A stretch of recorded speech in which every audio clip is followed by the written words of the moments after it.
제안 이유에 대해서 말씀드리겠습니다.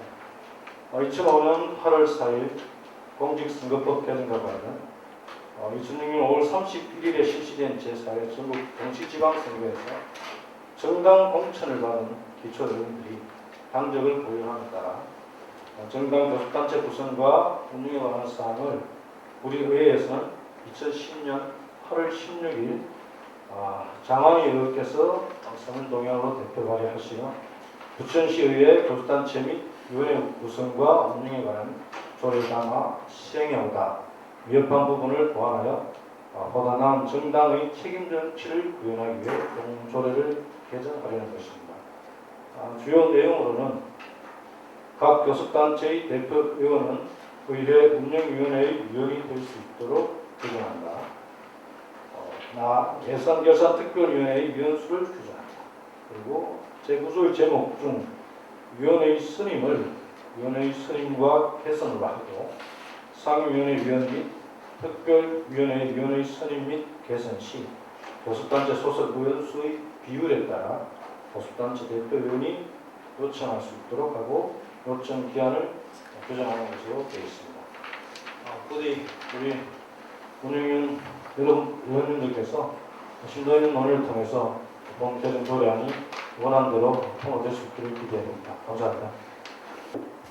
지금까지는 상임위원들이 이제 그러니까 의견하고 그다음에 심의한 결과를 가지고 거기서 상임위 예결산위원회에 소속이 돼 있었잖아요. 누구보다도 그 상임위원들이 활동한 분들이 계셔서 누구보다 심의한 걸 가지고 올라갔기 때문에 다른 상임위 의원들보다 가장 많이 그 건에 대해서는 잘 알고 있을 거라고 생각을 합니다. 그런데 의원이 발의하신 것처럼 교섭단체 대표가 정하게 되면 비율에 있어서나 그런 문제가 되지 않을까 생각이 드는데 어떻게 생각하세요?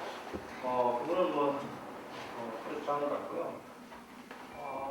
그 상임위원들 중에서 하지 말라는 조항이 아니고 이것은 예결위원들을 교섭단체 대표가 그것을 추천하자는 조항이죠. 이 조례를 발의하실 때 네. 지금 의장님도 그 안에 안 계셨고 그랬는데 결제 사항 같은 거는 원활히 잘 됐었나요? 지금 사실은 발의를 하고 할 때 제가 알기로는 의장님과 부의장님이 동시에 이렇게 해외로 출타하시는 경우는 거의 못 봤습니다. 그런 거에 대해서 전혀 그런 사정들이 있어서 부득이 이제 팩스로 그건 팩스 결제가 있었었나요? 그렇죠. 팩스 결제가 가능하다고 해서 사무부를 통해서 팩스로 보내고 팩스로 결제를 받아서 이렇게 발행하게 된 것이죠. 이런 상황이 있었으면 사전에 좀 일찍 좀 이야기를 하셔서 발의를 하시는 좀 시간을 두고 좀 고민을 하셔서 발의를 하셨으면 하는 생각이 들었어요. 제가 조금 전에 서두에 설명드렸던 구조위원회 선임과 관련해서 이제 의결위원을 교섭단체 대표가 요청을 할 수 있느냐 없느냐 보면 지난 저희 회기 중에도 한번 논의가 좀 있었던 것으로 알고 있습니다. 알고 있고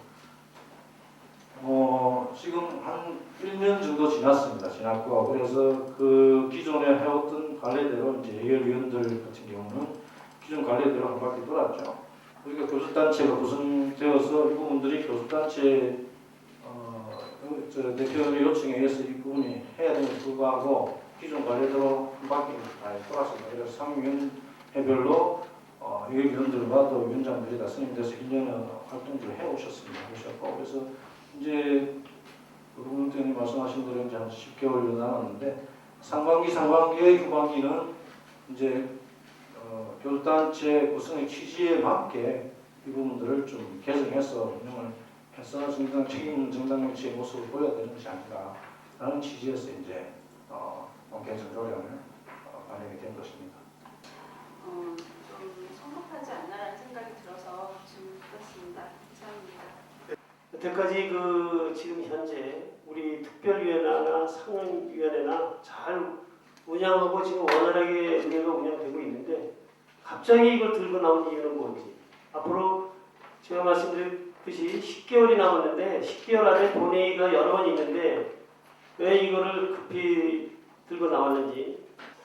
그리고 사실은 전체적으로 보면 말이에요. 지금 한나라당에서 그 교섭단체가 없어가지고 있는데 부득이 이 뭐 교섭단체 위주로 또 책임정치 위주로 정당 책임정치 위주로 하는 이유는 뭔지요?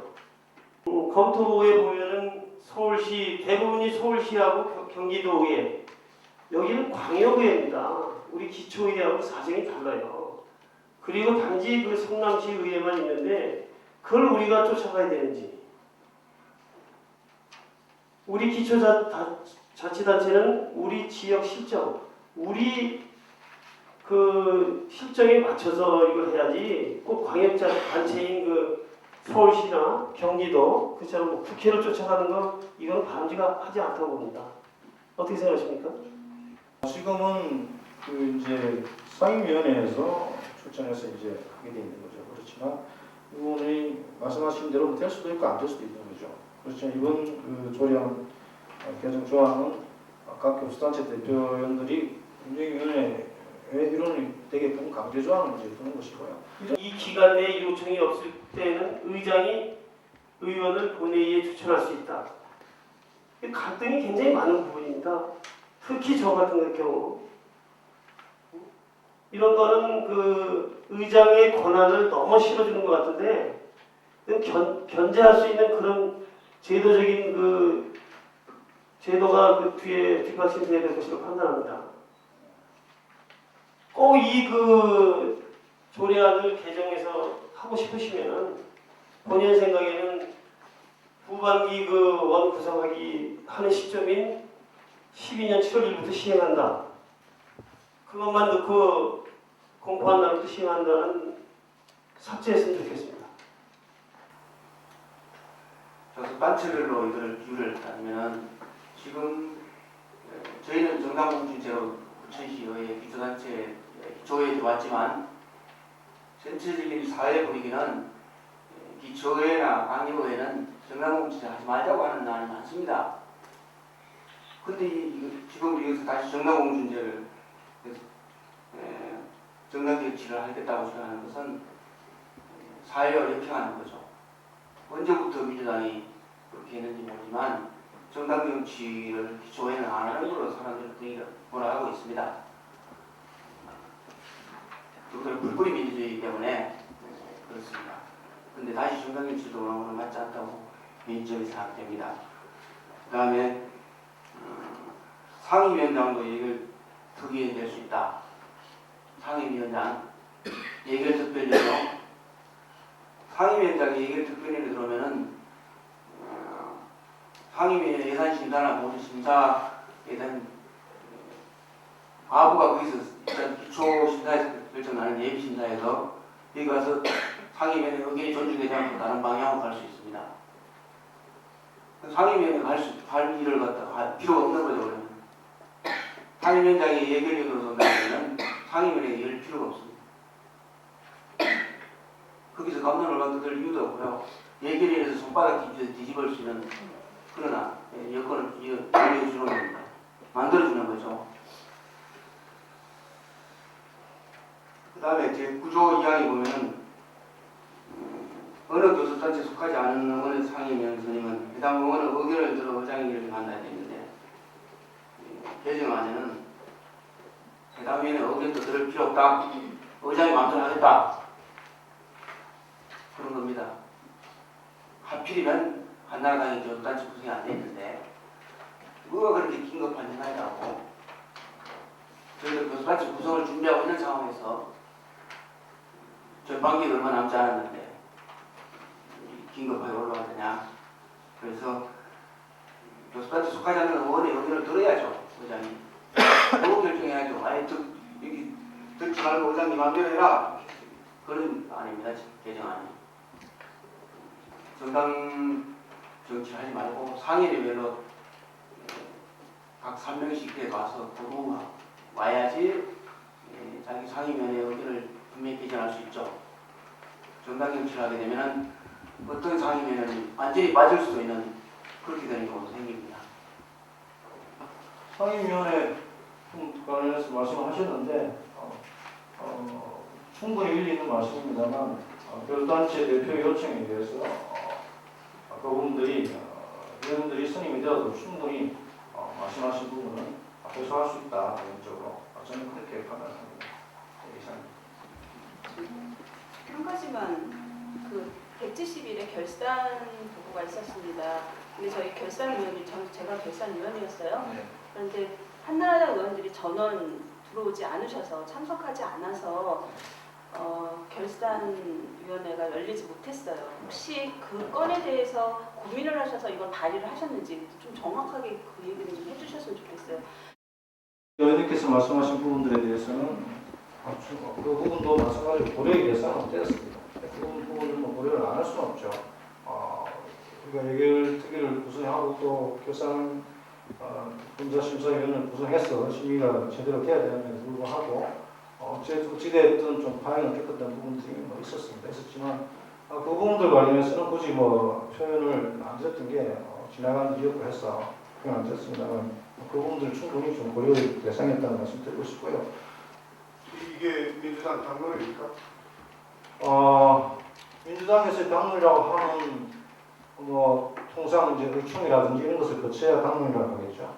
그렇지만 뭐 그런 측면에서 보면 당론이라는 표현은 뭐 적절하지 않은 것 같고요. 대신에 이제 민주당 내에서는 각 상임위원장들, 민주당 소속이죠. 상임위원장들과 당대표 비롯한 분들이 좀 의논을 좀 하신 걸 알고 있습니다. 그래서 그분들과 관해서 좀 의논하시고 또 우리 운영위원들께 좀 신경을 드리고